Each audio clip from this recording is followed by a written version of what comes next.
Hello everyone, मैं सत्येंद्र सिंह आपके अपने चैनल इंडियन पीसीएस एकेडमी में बहुत बहुत स्वागत करता हूं।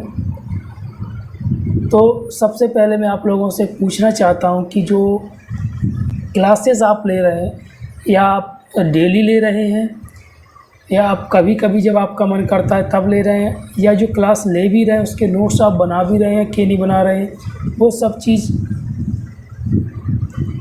यहाँ पर समझते चलना। ठीक है, मतलब जो क्लासेस आप ले रहे हैं उसके नोट्स बना रहे हैं या समझ रहे हैं, जो याद भी कर रहे हैं, उसके टेस्ट सीरीज़ भी लगा रहे हैं, या आप उसके प्रश्न लगा रहे हैं कि नहीं लगा रहे हैं, ये सब मैं आपसे पूछना चाहता हूँ। अगर आप लोग ये सब चीज़ जो मैंने आपको पिछले वीडियोस में बताई हैं, आप अगर सब चीज़ कर रहे हैं तो आपके पढ़ने का कोई मतलब निकलेगा। अगर आप यहाँ पे पढ़ लेते हो और फिर ना तो आप कोई नोट्स बना रहे हैं, ना आप उसको याद कर रहे हैं, ना आप उसके प्रश्न लगा रहे हैं, तो आपके पढ़ने का कोई भी मतलब नहीं है। फिर से मैं दोहरा देता हूँ कि मैं यहाँ पर जो भी कंटेंट आपको करा रहा हूँ, जो भी चीज़ मैं आपको करा रहा हूँ, उसके आप प्रिंट करवाइए, कंटेंट को पूरा प्रिंट करवा के उसके नोट्स बनाइए, और मेरे साथ साथ में जो मैं क्लास लेता हूँ उसके साथ में आप उसको पढ़ते जाइए, अंडरलाइन करते जाइए। अगर कम डाटा लग रहा है तो आप मुझे बताइए, मैं आप और दूंगा। और अगर आपको मेरा पढ़ाने का तरीका समझ में नहीं आ रहा, वो भी आप बताइए, मैं आपका पढ़ाने का तरीका, नज़रिया दोनों चेंज करूँगा। लेकिन बस अब मैं आपको ये बोलना चाहता हूँ कि जो मैं यहाँ पर करा रहा हूँ वो आप किसी भी किताब से, किसी भी क्लासेस से मैच करके देख लीजिए। ना तो आपको कोई गलत चीज़ पढ़ाई जाएगी, ना ही आपको कम पढ़ाया जाएगा। क्योंकि मैं आपको पहले भी बता चुका हूँ कि यूपीएससी के लिए आप कोई भी कोचिंग क्लासेस ले लीजिए, कोई भी ऑनलाइन क्लासेस ले लीजिए, आपके लिए पूरा कंटेंट कहीं नहीं मिलेगा। लेकिन मैं पीएससी तक के लिए इतना बोल सकता हूँ कि यहाँ पर आपको 90% या 90% आपको कंटेंट में यहाँ पर ज्योग्राफी में दूंगा। और आगे आने वाले जितने भी सब्जेक्ट में यहाँ पर कराऊंगा, हिस्ट्री कराऊंगा, इकोनॉमिक्स कराऊंगा, पॉलिटी कराऊंगा, जितने भी सब्जेक्ट में कराऊंगा, अगर उनमें भी यही पूरा रहेगा। ठीक है ना, कि स्टेट पीसीएस के लिए पॉलिटी में अगर मैं बात करूँ तो पॉलिटी का जो कंटेंट है वो आपको 100% मैं यहीं से करा के दूंगा।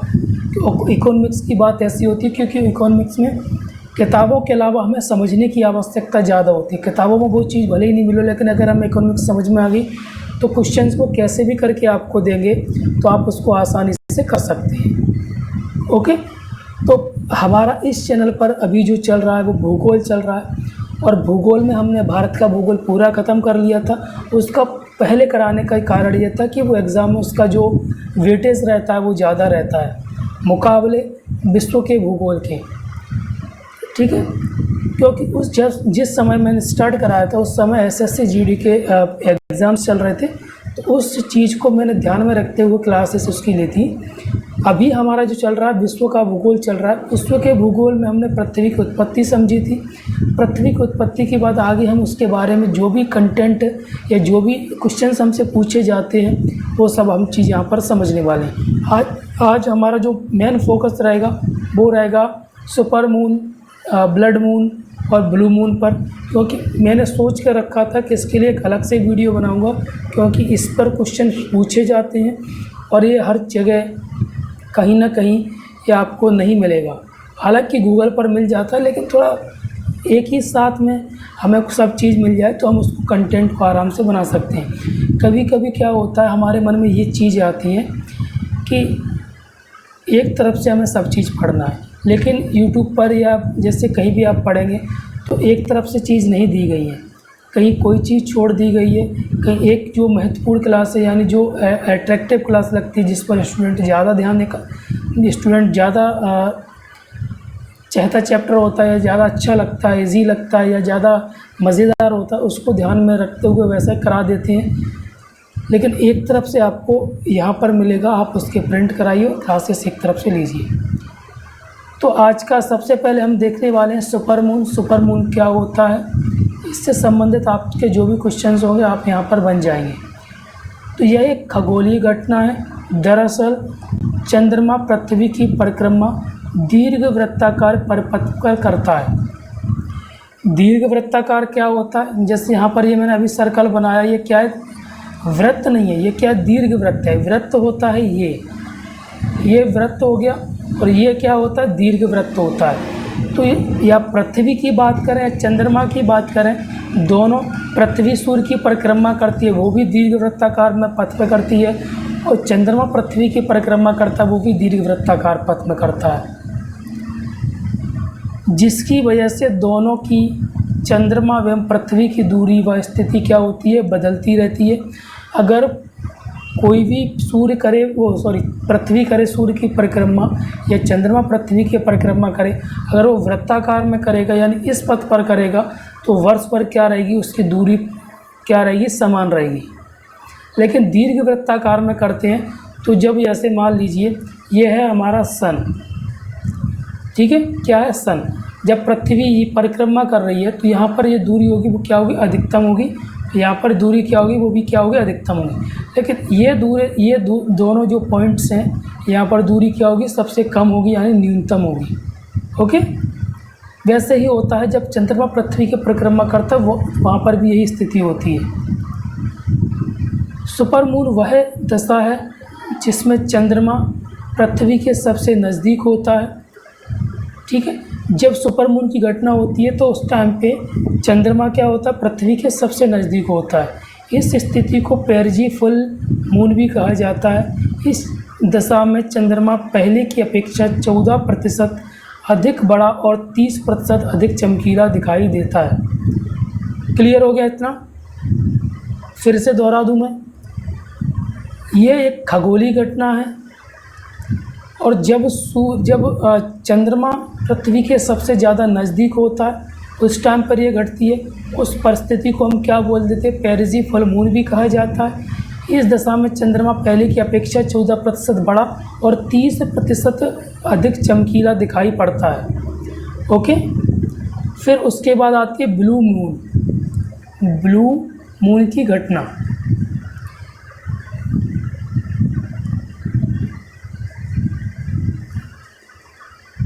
इस खगोलीय घटना के अनुसार जब किसी कैलेंडर माह में 2 पूर्णिमाएँ हों तो, फिर से दोहरा देता हूँ, जब किसी कैलेंडर माह में कितनी पूर्णिमाएँ हों, 2 पूर्णिमाएँ हों, तो दूसरी पूर्णिमा वाले चांद को ब्लू मून कहा जाता है। ये शायद मुझे याद नहीं आ रहा है कि ये क्या किसी स्टेट पीसीएस में पूछा गया है या एसएससी में क्वेश्चन पूछा गया। ये हाल ही पिछले साल की मैं बात करूं तो ये क्वेश्चन पूछा गया है कि जो ब्लू मून की घटना कब होती है, अमावस्या को होती है कि अमावस्या को तो पहली बार चंद्रमा होता ही नहीं है, ठीक है। तो ये पहली पूर्णिमा को होती है कि दूसरी पूर्णिमा को होती है, ये चीज़। तो ये दूसरी पूर्णिमा वाले चांद को ही क्या कहा जाता है, ब्लू मून कहा जाता है। दरअसल पूर्णिमा वाला समय अंतराल 30 से 31 दिन में ही संतुलित हो पाता है। वास्तविकता यह है कि इस घटना का इससे नीले रंग से कोई संबंध नहीं है। अगर आपसे पूछा जाए कि ब्लू मून उस समय को कहा जाता है जब चंद्रमा नीला दिखाई प्रतीत होता है, तो नीले पीले से इसका कोई संबंध नहीं है। ओके, वास्तव में ऐसी घटनाओं की पुनरावृत्ति लगभग 2.2 वर्ष बाद होती है। हर साल नहीं होती है, हर साल नहीं होती। एक पूर्णिमा सामान्यतः 29.5 दिन की होती है, इसलिए फरवरी माह में कभी भी ब्लू मून की घटना नहीं हो सकती। तो ये इम्पोर्टेंट फैक्ट है, आपको ये अंडरलाइन कर लेना है, हाईलाइट करना है, जो भी आप कर सकें, या आप कैसे भी करके इसको अलग करना है। ओके,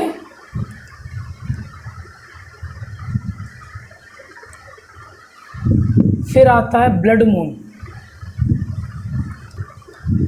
इस खगोलीय घटना के अनुसार क्रमशः 4 पूर्ण सूर्य ग्रह के संयोजन को ब्लड मून कहा जाता है।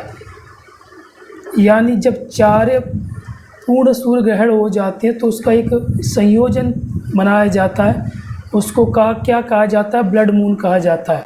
इसे टेट्राड भी कहा जाता है। हालांकि जहाँ तक इस घटना में चंद्रमा लाल रंग होने का प्रश्न है, तो इसका कारण पूर्ण सूर्य ग्रहण की घटना है।